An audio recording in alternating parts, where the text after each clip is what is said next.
偷雞唔到蝕渣米，村屋填氹蝕10萬。係啊，好恐怖咯！我覺得一睇到個心好寒咯。嚇得阿姐咁驚嘅，咪就係呢間屋咯。一路都話哇咁多嘢掘嘅，幾個月咯喎，掘乜嘢？咁好似冇整到嘢咁樣喎。後尾佢哋唔知邊個發覺，咁我哋先喺個窗口度睇到，哇一個好大個窿喎咁啊！好難搞啊！而家我攞條剪啊！你就係人。個窿有成300平方尺，有8尺深㗎。屋主以為封住晒，係咁挖就冇人知。我咧用人手挖嘅，唔係用機器探。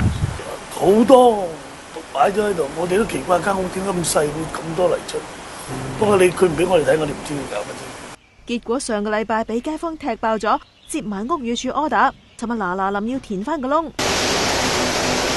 我哋計過啦，一車水泥要成1萬蚊，個窿足足要10車水泥先至填得冚。屋主呢鑊真係偷雞唔到蝕渣米啦。